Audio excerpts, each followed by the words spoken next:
Nagniningning ang mga mata ni Hanilet mula nang sunduin siya ng daddy niya sa kanyang silid hanggang sa pababa na sila sa bulwagan ng padarausan ng party. Napakaraming nagsidalo sa party niya. Higit na marami ang bisita niya ngayon kaysa sa naging bisita noon ni Lilac nang ang kapatid ang magdibu 2 taon na ang nakararaan. Hindi lamang ang dibu niya ang isineselebra, despedida rin iyon ng kanyang mga magulang na magtutungo sa Louisiana kung saan nakatira si Matthew at ang asawa ng kapatid. Gumala ang mga mata niya sa karamihan. Nakita agad niya sa isang sulok si Alvaro. Kausap ito ni Lilac sa isang tabi. Nitong mga huling araw, napapansin niya na napapadalas ang pag-uusap ni Alvaro at ng kanyang kapatid. Kamuntikan ang mabura ang ngiti niya kung hindi lamang tumuon sa gawin niya ang mga mata ng binata.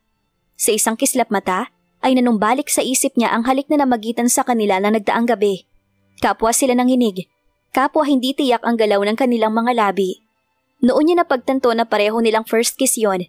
Hindi alam ni Hanilet kung saan ikukumpara ang damdaming lumukob sa kanya habang maingat na sumisimsim ang mga labi ni Alvaro sa kanya. She had never experienced anything as sweet as that kiss. Iyon na yata ang pinakamasayang sandali ng kanyang buhay. Lumitaw ang natural na kakisigan ni Alvaro sa suot na rented 3-piece suit. Sinamahan ito ni Lila kahapon sa nag-iisang tailoring shop and rental sa Lowquake. Nawala na ang pansin niya sa mga ito. Isa-isa nang naglapitan sa kanya ang mga bisita. Hanggang sa magsimula na ang programa. Sa kutilyo na sila muling nagkita ni Alvaro. Hindi gaya sa rehearsal kahapon, ngayon ay nakatingin na ng tuwid sa kanya ang mga mata nito. Parang naiengganyo ang mga yon. Para siyang nilulunod sa kalaliman. Hindi niya magawa ang gusto niyang ganti. Makakahalata ang mga taong nakatutok ang mga mata sa kanila. Gaya ng mga magulang niya. Gaya ni Lilac o ni Derek.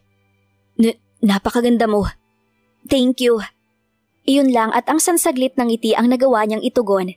Ngunit hindi iwinaglit ni Hanilet sa kamalayan na ang may suyong hawak at yakap ni Alvaro habang nagsasayaw sila. Gumanti siya ng pisil sa may pag-aalangang pisil nito sa kanyang kamay bago siya mapasalin sa susunod na kapareha. Mag-uumaga na natapos ang party. Masayang masaya siya. Hindi siya nakadama ng antok kahit naririnig na sa malayo ang unang tilaok ng manok. Hawak niya sa kamay ang 3 rosal na iniabot ni Mila. Galing daw yun kay Alvaro. Ipinapatawag ka ni Daddy. Nag-angat ng ulo si Hanilet mula sa sinusulatang journal. Hindi niya narinig ang katok ni Lilac. Hindi niya alam kung nakalimutan na naman ng kapatid niya ang manners nito o sobra lang ang konsentrasyon niya sa ginagawa. Nasa den sila. Dagdag pa nito. Bakit daw? Ikinibit nito ang mga balikat. Ewan ko. Hindi siya naniniwalang walang alam si Lilac. Hindi ito mag-aaksaya ng pagod na sunduin siya ron, gayong may mga katulong naman na maaaring utusan. Susunod na ako. Aniya para lang iwan na siya nito. Nang makalabas si Lilac ay itinago ni Hanilet ang journal sa antigong drawer na disusi. Nagpalakad-lakad muna siya sa loob ng silid. Kung ano man ang kanilang pag-uusapan ng mga magulang, nararamdaman niyang may kinalaman iyon sa sinabi ni Derek. Napakaligaya niya kagabi kaya itunulak muna niya iyon sa likod ng kanyang mga alalahanin. Ngunit kasama ng umaga ang realidad. Napabuntong hininga siya. And this was it. Now. Pinatatag niya ang sarili bago bumaba. Gaya ng hula niya, kasama ng mga magulang niya sa den si Derek at ang mga magulang nito. Hindi na niya kailangan marinig ang pag-uusapan nila. Alam na niya yun. Malungkot ka na naman. Puna ni Alvaro kay Hanilet. Sadyang naghintay siya na sumunod ito sa kanya sa waterfalls. Alam niya na nakita siya ng binata nang magpasama siya kay Bini na pumaroon.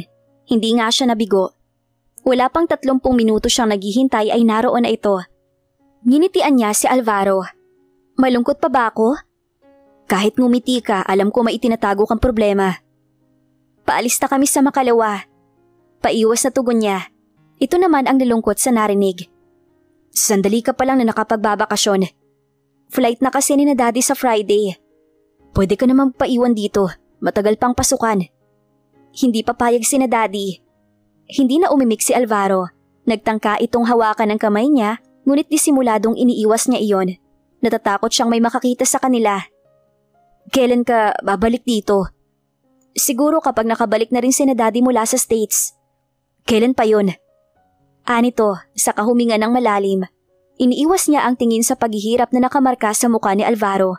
Parang naiiyak na tuloy siya. Noon pa lang ay nararamdaman na niya ang pangungulila. Baka after 6 months. Pwede ba akong dumalaw sa iyo sa Maynila? Tanong nito pagkaraan ng ilang sandaling patlang. Baka mabalitaan ni na Mami. Hindi na niya madugtungan ang sinasabi. Ipinaalam niya kay Alvaro sa pamamagitan ng tingin ng pangamba niya. Oo nga pala. Mapait ang ngiti na lumitaw sa mga labi ng binata. Hindi nila magugustuhan na makipaglapit ka sa katulad ko. Hindi naman sa ganon, kaya lang. Naumid na naman ang dila ni Hanilet. Ayaw niyang ipaalam kay Alvaro na ipinagkasundo na siya ng mga magulang niya kay Derek. Tutol siya sa kasunduan, ngunit hindi niya nagawang salungatin ang mami at daddy niya nang kausapin siya ng mga ito. Ang tanging na ipaglaban niya ay ang maghintay muna sila ni Derek ng ilang taon bago magpakasal. Nakiusap din siya sa mga ito na kung maaari ay wag muna silang magkita ng madalas. Isinangkalan niya ang kanyang pag-aaral. Sinabi niya na gusto muna niya mag-concentrate sa pag-aaral bago ang ano paman. Iyahatid na kita hanggang sa malapit sa mansyon. Saad ni Alvaro maya-maya. Hindi lang ang tinig nito ang malungkot, lalo na ang mga mata. San ka pupunta? May bibilhin lang ko sa tindahan sa tabi ng plaza. Magkikita pa tayo isa sa mga araw na to, Alvaro. Aniya bago sila naghiwalay. Iyon lang ang kaya niyang ipangako. Hihintayin kita. Pangako rin ito. Bago sila lumuwas pabalik sa Maynila ay hindi na sila gaanong nakapag-usap ni Alvaro. Kung ano man ang nais pa nilang sabihin sa isa't isa, pinagkasya na lamang nila iyon sa pagpapalitan ng tingin. Kay bigat ng dibdib niya habang paalis sila. Mami, magkano pa ba ang utang ni Namang Patricio sa inyo ni Daddy? Tanong ni Hanilet nang tulungan niya na mag-empake ng mga damit nito. Sa susunod na araw na ang alis nito at ng daddy niya patungo sa Amerika. Bakit mo naman na itanong? Anang mami niya na hindi nag-aangat ng tingin mula sa isinasalansang mga damit sa suitcase. Wala lang, naisip ko lang kasi dalawa pa sila ng anak niya na kailangan magtrabaho sa atin para lang mabayaran ang utang nila. Mahigit 100,000 pa siguro. Ewan ko kung ano ang eksaktong amount, si Fidel ang nakakaalam nun. Tukoy nito sa accountant sa office ng daddy niya. Ang dami pala ng utang nila. Malaki talaga ang naipaluwal namin ng daddy mo sa hospitalization bills at mga gamot ng asawa ni Patricio. Baka nga bukod sa isang taon, ay sa isa pang taon sila makabayad. Mahirap talagang magkasakit ang mahirap dito sa Pilipinas. Komento niya. Ginawa niya yon upang hindi magmukhang nangingisda lang siya ng impormasyon sa kanyang ina. Sinabi mo pa, kaya nga kung maganda at may potensyal sa negosyo ang lugar ni na Matthew sa Louisiana, posibleng sumubok doon na magtayo ng negosyo ang daddy mo. At kung magiging successful, baka doon na rin tayo manirahan. Hindi siya umimik. Kung noon ay interesado siya sa ganoong posibilidad, ngayon ay hindi na. Si Lilac ang naatasang magbantay at mga laga sa kanila ni Bini nang umalis ang kanilang mga magulang. Hindi siya gaanong nakakonfide kay Lilac, ngunit sinikap niyang maging kaswal sa pakikitungo. Tama nga na journalism ang kinuhang kurso ni Lilac. May pagkausisera kasi ito at mahilig tumuklas ng mga lihim ng iba. Nang makaalis ang mga magulang ni Hanilet, sa halip na gumimik at sumama sa mga kaibigan dahil bakasyon naman, ay nagmukmuk lang siya sa bahay. Madalas siyang maglagi sa silid at sa hardin, nag-iisip. Maraming ideya ang pumasok sa isip niya. Maraming plano ang kanyang binuo. Ang kailangan lang niya ay magandang pagkakataon para maisagawa ang mga yon. Mukha namang umaayon sa kanya ang pagkakataon dahil kinausap siya ni Lilac isang araw. Papunta kami sa Dakak ng mga friends ko. Pwede bang ikaw na muna ang tumingin kay Bini? Nagpaalam na ako kay Lolo at pumayag naman siya. Ang lolo na tinutukoy nito ay ang ama ng mami nila. Biyudo na ang lolo nila at si Lilac ang pinakapaboritong apo ng matanda. Inihabilin din sila sa matanda ng kanilang mga magulang. Okay, simpleng sabi niya.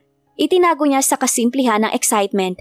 Dumating na rin sa wakas ang pagkakataong hinihintay niya. Lumuwang ang pagkakangiti ni Lilac. Thanks, anong gusto mong pasalubong pag-uwi ko? Bahala ka na kung anong makita mong maganda. Baka abutin kami ng 1 week doon. May pag-aalangang sabi nito.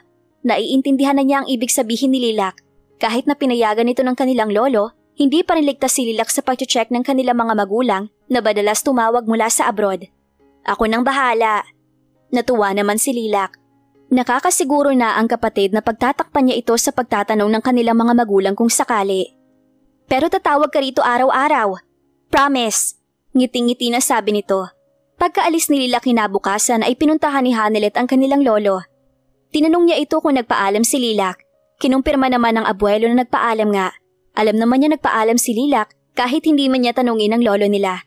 Gusto lamang niyang ipakita sa abuelo na mas nabigyan na naman ng pabor si Lilac upang kapag siya naman ang humiling ay hindi ito makakatutol.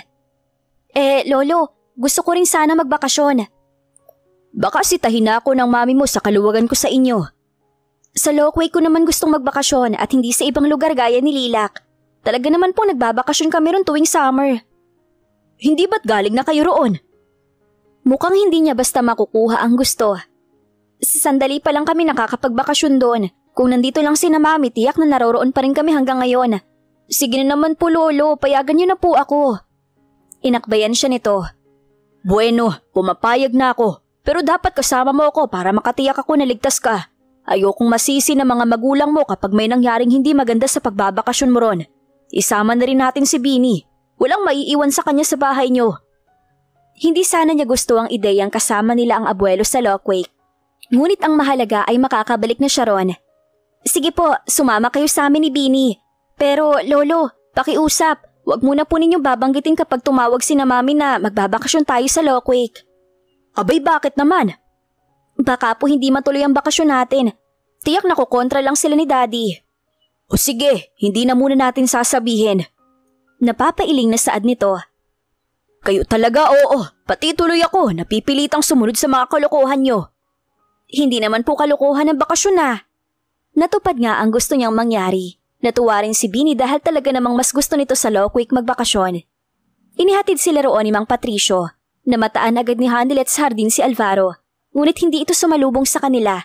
Alam naman niyang nakasunod ang tingin ng binata. Nakangiti lang siya. Pasulyap-sulyap sa gawin niya si Alvaro. Kaya naman napansin niya na nakasunod nga ang mga mata nito sa kanya kahit na may ginagawa. Pag-akyat ni Hanilet sa kanyang silid ay nalanghap agad niya ang mabangong samyo ng kamya. Puno niyon ang glass vase na nakapatong sa bedside table. Lalo siyang napangiti. Kahit pala wala siya ron, ipinangunguha pa rin siya ni Alvaro ng mga bulaklak. Kinagabihan, maingat siyang pumuslit mula sa mansyon at nagtungo sa talon. Natagpuan niya naghihintay na roon si Alvaro. Ang saya-saya ko. Nakangiting pungad nito. Nilapitan siya ng binata at inakay hanggang sa gitna ng clearing. Kasi tinupad mo ang sinabi mo. Pareho lang tayo, masaya rin ako. Sagot naman niya. Pero hindi alam ni na Mami ang pagpunta namin dito ngayon. Kaya ba hindi niyo kasama si Lilac? Saglit na pinagmasdan ni Hanilet si Alvaro. Sa kabila ba ng namagitan sa kanila, ay mas interesado ito sa kapatid niya kaysa sa kanya?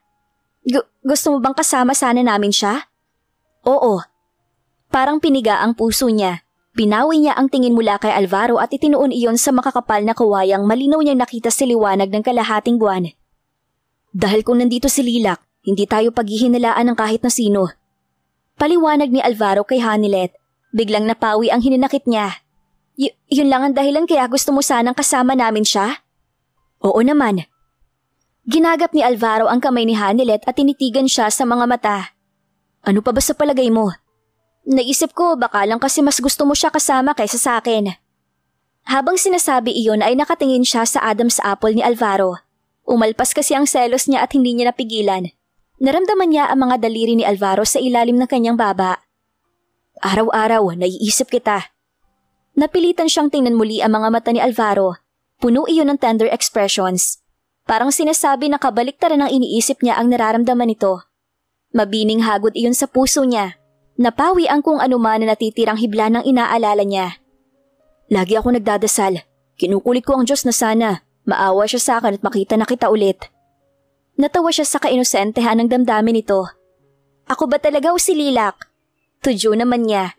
Lumamlam ang mga mata ni Alvaro. Gusto ko lang naman na nandito siya para akalain ng lahat na meron kami. Kung kami ang madalas na nakikita ng iba na magkasama, hindi ako makakasira sa iyo kahit ikakasal ka na kay Derek. Nahatak bigla ni Hanilet ang kamay niya na hawak nito.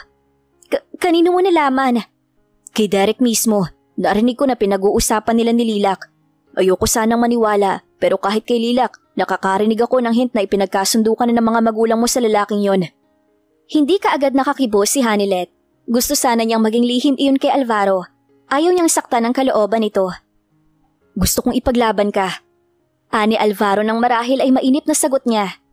Mula nang umalis kayo, umiisip na ako ng paraan para mabawi ka kay Derek. Pero kailangan ko muna sigurong marinig sa iyo kung meron nga bang tayo. Lalong hindi siya nakaimik sa nagtatanong na tingin ni Alvaro. Nakita ni Hanilet ang pagpitik ng kalamnan nito sa panga. Bumuntong hininga ang binata pagkatapos. Nasagot mo ng tanong ko.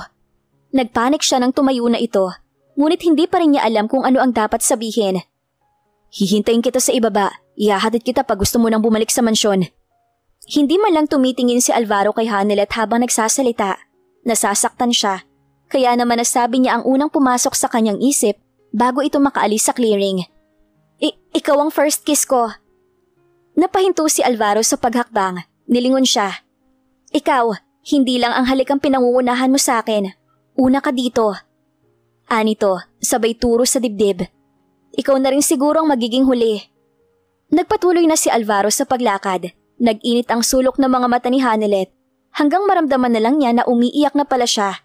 She felt so miserable dahil galit pa rin si Alvaro at dahil parang katapusan ng relasyong nagsisimula pa lang sana, iyon yata ang nag-udyo kay Hanilet na habulin si Alvaro. Ngunit pagsapit sa labas ng clearing, nadula siya sa batuhan. Napatili siya. Mabuti na lang at mga kamay niya ang naunang bumagsak. Gasgas ang magkabilang palad niya. Maagap namang nakasaklolo si Alvaro. Pinangku siya nito at ibinalik sa clearing. Sorry. Anang binata habang panay ang halik sa gilid ng mga nagasgas na palad niya. Sising-sisi ang hitsura. Kung hindi kita iniwan, hindi ka sana masasaktan. I'm so sorry, Hanilet. Lalo siyang napaiyak. Ikinulong siya ni Alvaro sa mga bisig nito. Sa balikat ni Alvaro, unti-unting napawi ang bigat ng dibdib ni Hanilet. Marahang humagod ang palad nito sa ulo at likod niya. Pinatahan siya ng suyo sa kilos at pabulong na pag-alo ng binata. Nagpaalo siya, nagpasuyo, hanggang sa mawala pati ang sigok niya. Saka pa lamang nito inalis sa mga brasong nakapalibot sa kanya. Gamutin muna natin sa bahay ang mga sugat mo. Walang imik siyang naging sunod-sunuran. Dinala siya ni Alvaro sa kusina ng mansyon. Nilinis at kinamot ang kanya mga gasgas. Matulog ka na. Anito nang matapos. Mag-uusap pa tayo bukas. Kung pwede lang sana, gusto ko ikaw ang kasama ko. Gusto ko laging nasa tabi mo. Tumangulang ito. Bumalik ka na sa kwarto mo. Ayaw pa sana ni Hanilet. Hindi pa malinaw ang usapan sa pagitan nila. Ngunit sumunod siya sa utos ni Alvaro. Baka sakaling makapag-isip pa siya ng mas magandang solusyon kaysa sa mga dati nang naisip niya. Ingat na ingat si Hanilet na makita ng lolo niya ang mga galos sa kanyang kamay. Hindi niya alam kung ano ang isasagot sa abuelo kapag nagkataon. Kaya naman na magyaya si Bini na maligo sila sa talon ay umayaw siya. Sasamahan daw kasi sila ng lolo nila at magpipiknik pa raw sila. Dito na lang po muna ako sa bahay, lolo. Aniya. Baka po kasi dumalaw si Derek. Wala siyang aabutan dito kundi ang mga katulong. Alibay lang iyon ni Hanilet. Alam naman niyang hindi pupunta roon si Derek dahil una, nasa Maynila ito. Ikalawa, hindi alam ni Derek na nasa Lockwake sila. Bueno, kami na lang muna ni Bina magpipiknik. Sumunod na lamang kayo roon ng nobyo mo kapag dumating siya. Opo, lolo. Nang makaalis na ang mga ito ay nagtungo si Hanilet sa hardin. Inaasahan niya makikita roon si Alvaro. Naroroon nga ang binata. Itinabi nito ang hawak na hose at pinatay ang gripo. Walang imik na nagtungo si Alvaro sa marble bench na katabi ng fountain. Nang sumunod naman siya, hinintay lang makaupo siya bago ito naupo sa kabilang dulo ng bench. Pakakasal ka ba talaga kay Derek? Seryoso ang ekspresyon ni Alvaro. Iyon ang gusto ng mga parents namin. Sagot niya. Gagawin mo ba? Ayoko magpakasal kay Derek. Kaya lang, final na ang usapan ng parents namin tungkol sa kasunduan. Mahal mo ba siya? Kung mahal ko siya, hindi sana tayo nag-uusap ng ganito ngayon. Parang gusto niyang magtampo kay Alvaro. Hindi ba nito nararamdaman na ito ang gusto niya at hindi si Derek? Wala akong ibang pagpipilian kundi ang pumayag sa gusto ni na Daddy. All I've managed to do was play for time. Mangyayari lang ang kasal kapag nakatapos na ako sa college. Bakit tinago mo sa akin? May hinanakit sa tinig na tanong nito. Dahil ayokong saktan ka. Sandaling nanahimik si Alvaro. Hindi man ito nakatingin kay Hanilet, malinaw na nakita niya ang paghihirap ng loob na dinaranas ng binata. Hindi na lang sana kita nakilala. Himutok nito. Don't say that. Saad niya, sabay hikbi. Hindi ko pinagsisisihan na nakilala kita. Tumangu-tangu ito bago tumayo. Huwag mo na akong lalapitan mula ngayon. Kung maaari sana, huwag mo na rin akong kakausapin. At makabubuti sigurong bumalik na kayo agad sa Maynila. Wala akong karapatang sabihin to sa'yo. Pero kung may kahit konting awa sa puso mo para sa akin, nakikiusap ako, Hanilet. Makabubuti sa ating pareho na wag na magkita mula ngayon. Tutol na tutol ang kalooban niya sa sinabi ni Alvaro. Bakit kailangan nating pigilin ang mga sarili natin? Nakiusap ako na wag muna akong puntahan na madalas ni Derek. Hindi naman natin ipapaalam sa kanyang relasyon natin. Umiling ito. I'm sorry, Hanilet. Labag sa prinsipyo kung sinasabi mo. Ayokong matapakan ng pagkalalaki ko. Kaya hindi rin ako mananapak ng pagkalalaki ng iba. Kahit para sa'yo pa. Akala ko ba mahalaga ako sa'yo? Sumbat niya. Tama ka, kaya nga hindi ako gagawa ng ikasisira mo. Nagpaalam na ito pagkasabi niyon. Naiwan siyang umaagos ang mga luha habang nakatulala.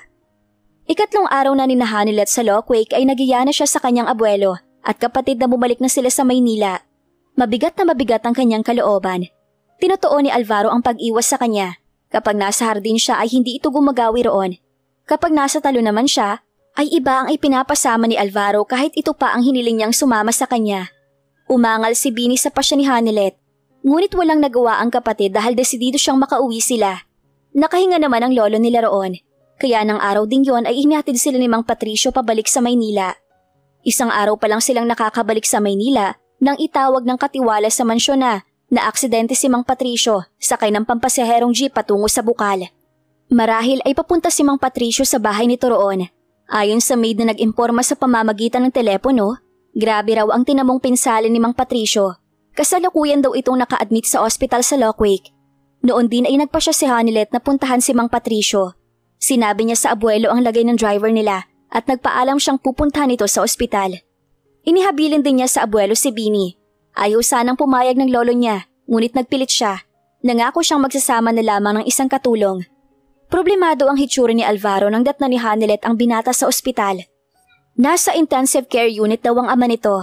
Ayon daw sa mga doktor, kinakailangan maoperahan ang namuong dugo sa utak ni Mang Patricio sa lalong madaling panahon.